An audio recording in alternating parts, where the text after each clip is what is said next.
lo de la... Ahora entiendo lo de la R. Entonces eso les dijeron, fíjate. Bueno, estamos de regreso aquí en Ángulos, platicando con Mario Silva y con Germán Petersen. Y antes de la pausa dejábamos abiertas dos propuestas concretas que hizo el gobernador Aristóteles Sandoval, que fueron parte de las que se recogieron en los medios de comunicación como las más destacadas en materia de medio ambiente y en materia de movilidad. En materia de medio ambiente, empecemos por ahí, Mario. Dijo que le iba a dar 15 millones de pesos a la primavera y todo el mundo dijo, ¡wow! Así es. Bueno, se hicieron varios planteamientos. Por un lado, se habló del decreto de protección de zona hidrológica del lago de Chapala, aunque esto se contrapone un poco con la demanda de agua que tiene el área metropolitana de Guadalajara, que hay que decir que del año 97 al año 2011 se duplicó el consumo de agua por habitante en la ciudad, y la mayoría de los políticos siempre hablan de cómo traer más agua a Guadalajara y no decirle a los habitantes cómo reducimos el consumo, porque el verdadero problema de la ciudad es el consumo. Obviamente abastecimiento, calidad, contaminación, distribución, etcétera, tiene que ver con otras problemáticas importantes del Estado, pero pues es un poco ambiguo cómo protegemos Chapala si al mismo tiempo tenemos que cumplir la demanda de agua de la ciudad. Pero a ver, ¿no? para los comunes mortales, ¿qué significa eso de decretar zona de protección hidrológica al lago de Chapala? Pues ese darle un estatus jurídico como área natural protegida, reconociendo cuál es el valor ecológico del sitio en su aportación más importante, que en este caso es agua, ¿no? Hay otro tipo de ¿Y protección. no sacarle cierta cantidad? ¿O No necesariamente, más bien el control de ciertas actividades que pongan en riesgo el equilibrio ecológico del lago, por en ejemplo, este la caso. contaminación? Por ejemplo, la contaminación, o si pensamos en el caso de Cerro Viejo, que fue otro que se anunció. Cerro Viejo es una zona de producción de agua importante. Recordemos que un árbol da aproximadamente 8,000 litros de agua al año, pero el servicio ambiental, que es el concepto que se reconoce, servicios ambientales es todo aquello que la naturaleza nos da y que es un beneficio importante que no tiene que ver con madera o con alimentos. Estamos hablando de temperatura, de oxígeno, de agua, captura de contaminantes, refugio de flora y fauna, clima. Y en este caso, bueno, Cerro Viejo evidentemente es un gran productor de agua, pero es el principal aportador de oxígeno de la ciudad, no es la primavera. Cuando O sea, todo el mundo dice es el pulmón es el pulmón, de la ciudad, aunque la en primavera. realidad es Cerro No. Viejo por la altura, es la tercera montaña más alta del estado, alimenta la cuenca de aire de una manera importante.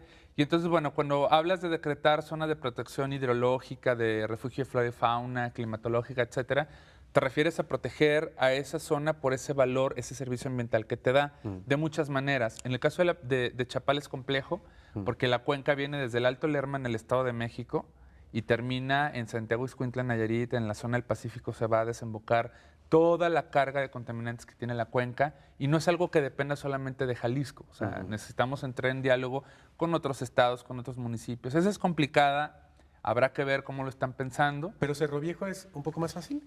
Cerro Viejo, por otro lado, bueno, eso es, digamos, algo que ya se había planteado. De hecho, antes de que Héctor Gómez, el anterior secretario de SEMADES, concluyera su periodo, cuando presentan la nueva estación de monitoreo en Tlajomulco, en Concepción del Valle, se habló del decreto de protección de Cerro Viejo. Es una vieja demanda que varios grupos ciudadanos tenemos, reconocer que Cerro Viejo tiene este aporte.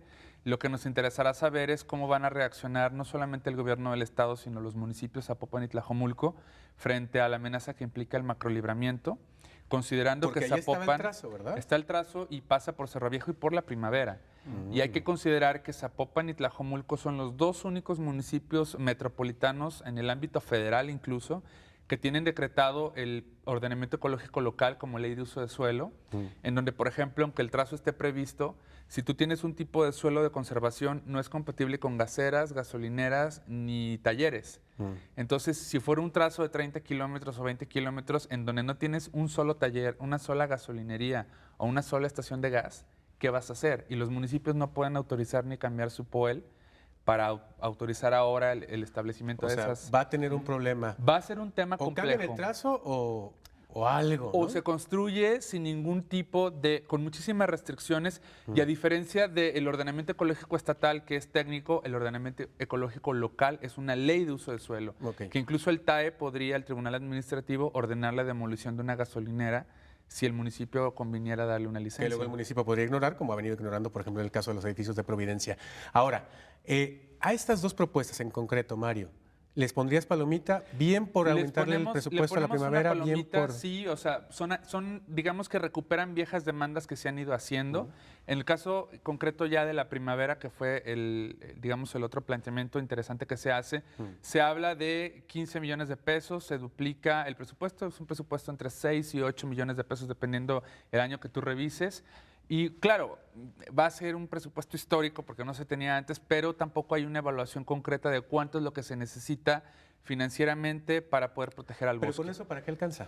Pues nos ayudaría a tener un mejor equipamiento en las brigadas de combate a incendios, que en ese tema hay que reconocer que Magda Ruiz es de las pocas expertas, yo lo comentaba con Germán hace unos momentos, es de las pocas expertas en el tema del bosque. Sin embargo, no es suficiente ese recurso económico porque si en este momento, recordemos que marzo y abril son, junto con mayo, los meses más complicados para el bosque. Si ahorita ocurriera un incendio, hay, digamos, un proceso de reacomodo institucional que no sabríamos a quién debe responder la Dirección Ejecutiva del Bosque. A CEMADET, que es la nueva entidad, pero todavía no se hace la reforma completa de leyes secundarias, de organismos descentralizados, de rediseño institucional de las áreas. Sería muy difícil ahorita coordinarlo. O por tratarse de un incendio a Protección Civil, que tampoco está integrada a la Fiscalía, donde se supone que va a caer Protección Civil. Sería complicado. Entonces, ¿es suficiente o es insuficiente? Pues siempre es insuficiente el dinero para proteger los ecosistemas.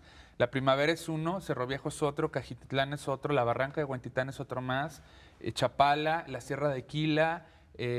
También estamos hablando de otros ecosistemas en el norte del estado, ecosistemas costeros, es decir, no hay recurso que alcance para la protección de los servicios ambientales. Ahora, ¿queremos realmente proteger la primavera? Ahora que la CEMADET tiene más de 50 atribuciones, muchas de ellas vinculadas al tema urbano, pues esperaremos que tenga una acción muy contundente para parar el tema de fraccionamientos, uso irregular de la tierra, invasiones, las zonas de amortiguamiento, la definición del polígono de protección que no está definida a pesar de que el decreto es de los años 80. Que no vuelva a haber villas panamericanas donde hay una zona de reabastecimiento de aguas, ¿no? A ver, es bienvenido que le dupliquen el presupuesto al bosque, pero no nada más es poner más dinero, sino tener claras las competencias y las atribuciones. Muy bien, pues vamos a una pausa. Después de la pausa seguimos platicando con Mario y con Germán, que en este bloque no habló, cosa que me sorprende mucho. Pues escuchando Claro, a quien sí sabe, a quien sí sabe de medio ambiente. Bueno, después de la pausa sí vamos a dejar hablar, lo prometemos, hablamos de movilidad. No se vaya, regresamos.